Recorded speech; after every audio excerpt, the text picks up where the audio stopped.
welcome back to Study Room. This is your English student Nikita, and here we are with the chapter 10, The Great Stone Face 2. So, in the chapter 9, we read the first part of the story. We read about the author, we read the first part of the story. Before moving to the second part, let me re-revise that for you. So, there's this mother and son. The son's name is Ernest, and there's a stone face, great stone face, which is very popular in the valley. This is basically a part of the mountain which has been broken and it's in perpendicular shape. The stones have formed a structure that look like a human face from far away. And there's a prophecy attached to it that basically says that any person who is born in or near this valley who resembles or is basically doing noble and is having such a kind nature will have a face resembling to the stone face. Ernest hears the story when he's young and always has it in mind while he's growing big also. And so there are two more characters that come in, that is Gather Gold and the Commander, which the valley people say that their face resembles, but Ernest does not find that. For Ernest, he's connected to the stone face in many ways. For him, it's his teacher, it's the mentor, it's the guide who's basically teaching him how to be kind in his life, how to love the mom, how to be helpful, how to concentrate on work, everything. So now let's do the part 2. The themes in the story again. The story explores the theme of because the author is same, we have skipped the author. The story explores the theme of the real people's hero. So Hawthorne brings 4 different types of great men into the story. The fourth man being Ernest himself. One's aspiration in life should not be to be great, but to wise, kind, and empathetic. So this story, along with telling us how kindness and caring is one nature, but also tells us that it's not important to be great, but it's always important to be human in nature. It's always important to be wise, kind, to be empathetic. The story also asks the question of whether life is made of destiny or human will. Very deep question, right? It's very difficult for you to answer this or for me because we have not yet experienced or achieved so much. So whether it's destiny who plays an important part or it's us who create the destiny. Now let's begin the story. The years hurried on and brought white hairs upon the head of Ernest. So now from childhood to young and now he's old. And made wrinkles across his forehead and furrows in his cheeks. He was an old man. But not in vain had he grown old. More numerous than the white hairs were the wise thoughts in his mind. So how he's describing, okay, you can't count your hairs. So he's saying that more than the white hairs in his head are his wise thoughts. And Ernest had ceased to be obscure. Unsought for, undesired had come the fame with so many seek. He had become famous beyond the limits of the valley. College professors and even the active men from cities came from far to see and converse with Ernest, and he received them with gentle sincerity, spoke freely with them of whatever came or lay deepest in his heart. So now he had become very famous in the valley. People were coming to him, asking him advice, talking to him, and he was very modest and sincere. He never had the proud feeling that he's done something good or, people are coming to him. While they talked together, his face would brighten, unawares, and shine upon them as with a mild evening light. While Ernest had been growing old, God had granted a new poet to this earth. So now he's got his poetry talent. He too was a native of the valley, but had spent the greater part of his life in distant cities, pouring out his sweet music everywhere. Neither was the great stone face forgotten, for the poet had celebrated it in a poem. The songs of his poet found their way to Ernest. He read them after his customary toil, seated on the bench before the cottage door. So this is a poem. As he read, he lifted his eyes to the mountain. "O great stone face," he said, "is not this man worthy to be your likeness?" The face seemed to smile but did not answer. So he was reading these poems that basically describe the stone face and everything, and then he talks to stone as he does from his childhood and asks, "Is this man not worthy to be like you?"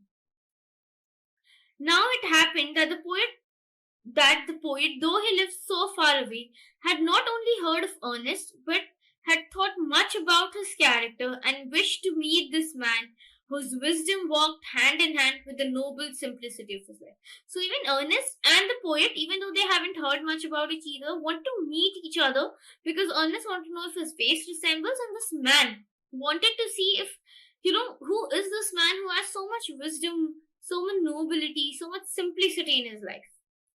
One summer day, therefore, he arrived at Ernest's door, the poet, where he found the good old man holding a book in his hand, which he read, and then with a finger between the leaves, looked lovingly at the great stone face. Good evening, said the poet. Can you give a traveller a night's shelter? Gladly, answered Ernest, and then he added, smiling, I think I never saw the great stone face look so hospitably at a stranger. So now they had a conversation, and Guru said, Can you give me a night's stay? And he says, Yeah, sure, why not? The poet sat down beside him, and he and Ernest talked together. Never before had the poet talked with a man like Ernest, so wise, gentle, and kind. Ernest, on the other hand, was moved by the living images flung out of the poet's mind. So both were impressed with each other with different talents and characteristics. As Ernest listened to the poet, he imagined that the great stone face was bending forward to listen to.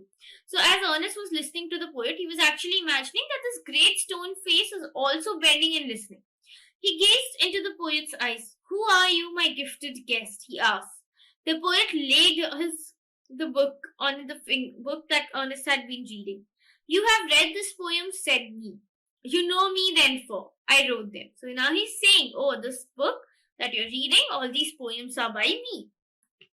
Again and again, Ernest examined the poet's features. He turned towards the great stone face, then back. He shook his head and sighed. Why are you sad? Inquired the poet. So now the poet asked, why are you sad, like after me telling who I am? Because all through life I have awaited the fulfillment of a prophecy.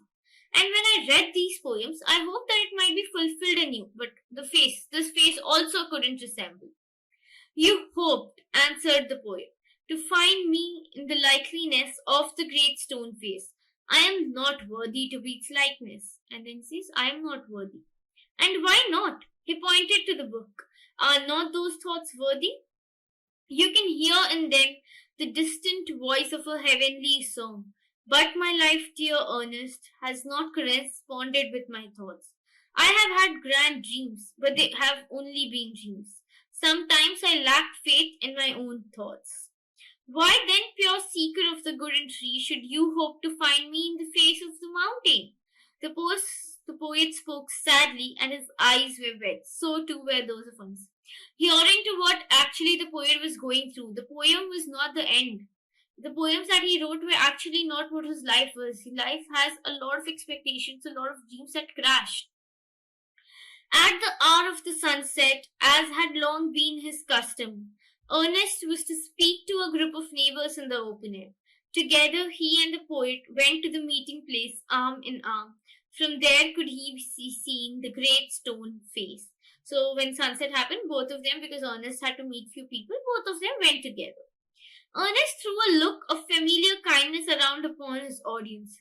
He began to speak to the people about what was in his heart and mind. His words had power because they agreed with his thoughts, and his thoughts had reality and depth because they harmonized with the life which he had always lived. So his words, when he spoke, influenced people. His thoughts were actually real, what everybody faced, experienced. They were not something fictional and big talks. It was not mere breath that the preacher uttered. They were the words of life. A life of good deeds and selfless love was melted into them. So, no bad deed, everything good for people, kind nature, selfless love was all that were depicting in those words. The poet, as he listened, felt that the life and character of Ernest were a noble strain of poetry than he had ever written. And the poet felt that no poem has ever described the words and described the noble cause that this person is describing right now. His eyes filled with tears, and he said to himself that never was there so worthy a sage as that mild, sweet, thoughtful face, with the glory of white hair diffused about it. He had tears in his eyes, and he knew that there was no person as noble as him. At a distance but clearly to be seen, high up in the golden light of the setting sun, appeared the great stone face with white mist around it, like the white hairs around the brow of Ernest. At that moment, Ernest's face took an expression so grand that the poet was moved to throw his arms and shout, "Behold, behold! Ernest is himself the likeness of the great stone face." So when the sunset and snow started coming and the cold began, the stone face and Ernest's face started resembling each other. Then all the people looked and saw that what the poet said was true. The prophecy was fulfilled. But Ernest, having finished what he had to say, took the poet's arm, walked slowly homeward, still hoping that some wiser and better man would appear, bearing a resemblance to the great. So even though people said and even though people cheered for him, he still had the hope that there would be somebody more noble than me. Because noble people don't proud or start thinking about themselves so high.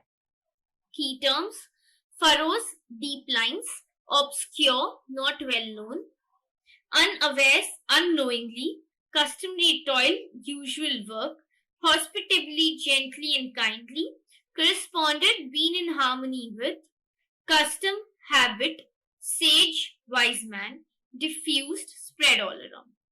Now let's discuss right, true, or false. Ernest word reminded people of the wise old sayings? No. It reminded of people, encouraged them. They were not fictional sayings. Total strangers from far away found his face familiar. Yes.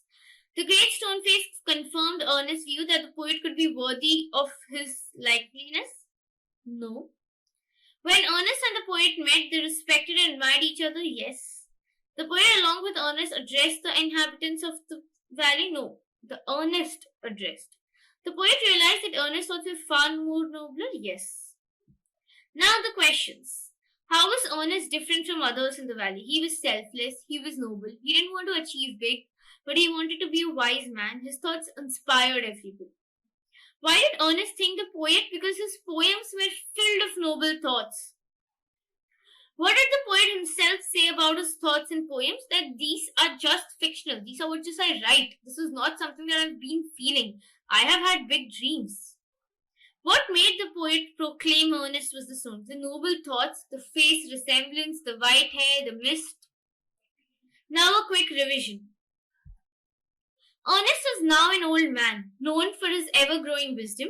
He has become famous for the wise and sincere conversations. A poet from the valley has gained fame, so Ernest expects him to fulfill the prophecy. When Ernest meets, he is disappointed that this is not the great man, as he did not resemble the stone face. The poet explains that he could never be because his beautiful thoughts do not match his actions. The poet goes with Ernest that evening to take part in the latter's preaching to his neighbors. Seeing Ernest's passionate speech full of honesty and kindness, the poet realizes that the prophesied great man is Ernest himself. He shouts this out and the other people agree. Ernest is not fully convinced, so he goes home expecting an even better man to come along. So this is the Great Stone Face Man part 1 and part 2. I hope you all learned the lesson of humanity, how it's important to be kind, selfless and caring. This is it for today, guys. Thank you so much. See you all again.